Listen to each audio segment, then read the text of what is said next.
বঙ্গোপসাগরে সৃষ্ট নিম্নচাপের প্রভাবে জোয়ারের পানি ঢুকে কক্সবাজারের কুতুবদিয়া, মহেশখালী ও সেন্ট মার্টিন দ্বীপের কিছু এলাকা প্লাবিত হয়েছে।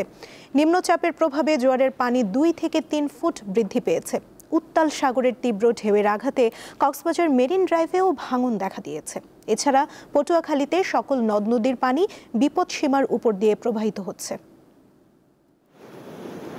সাগরের নিম্নচাপের কারণে গত 4 দিন ধরে কক্সবাজারের টেকনাফ সেন্ট মার্টিন রুটে নৌযান চলাচল বন্ধ রয়েছে।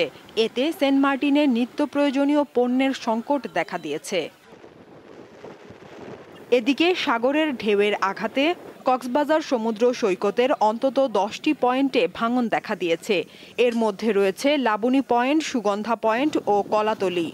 ঢেউয়ের তোড়ে ভেঙে গেছে ট্যুরিস্ট পুলিশের অস্থায়ী স্থাপনা, উপড়ে গেছে অসংখ্য ঝাউগাছ। এছাড়া জোয়ারের আঘাতে কক্সবাজার টেকনাফ মেরিন ড্রাইভ রোডের 4টি স্পিডে আবারও ভাঙন শুরু হয়েছে।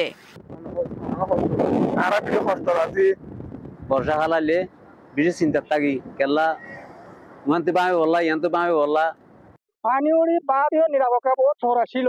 কক্সবাজার আবহাওয়া অফিস জানায়, নিম্নচাপ এবং আমাবস্যার কারণে সাগরের জোয়ারের পানি 2 থেকে 3 ফুট উচ্চতা বৃদ্ধি পাওয়ায় কুতুবদিয়া, মহেশখালী দ্বীপ সহ উপকূলীয় এলাকায় বেড়িবাঁধের ভাঙা অংশ দিয়ে লোকালয়ে জোয়ারের পানি প্রবেশ করেছে। যেখান থেকে ভালো উত্তোলন হয়েছে সেখান থেকে ভাঙন শুরু হচ্ছে, ওইখানে কোনো মুহূর্তে রাখা যাচ্ছে না।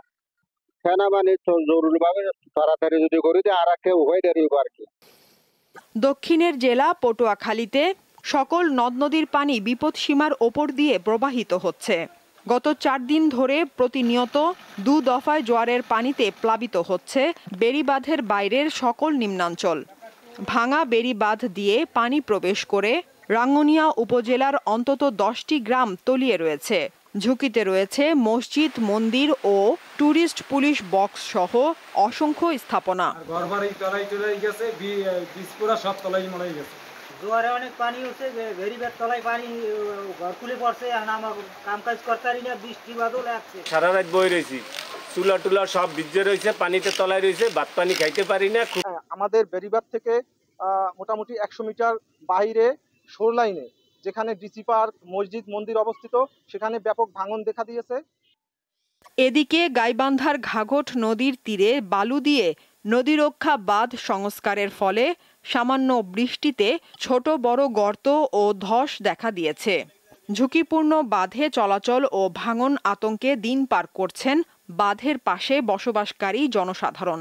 এখন বাঁধটা ভাঙি গেছে, এখন যদি সংস্কার করে তাহলে বাঁধটা মনে করেন যে ঠিক থাকবে, না হলে পরে এখন সংস্কার না করলে বন্যা আসলে পরে এগুলো ভাঙি যাবে। রাস্তার মাঝখানে একদম ভেঙে গেছে, বাইক নিয়ে যাওয়াও যায় না।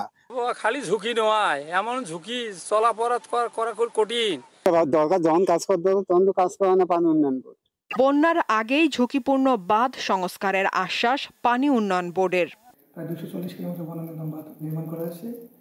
এই বাঁধগুলোর যেসব স্থানগুলোতে দুর্বল অবস্থা রয়েছে, যে বনানীগম বাঁধগুলো বৃষ্টিপাতের কারণে রেনকাট সৃষ্টি হচ্ছে, সেগুলো আমরা তাৎক্ষণিকভাবে আমাদের একটি মনিটরিং টিম গঠন করা আছে।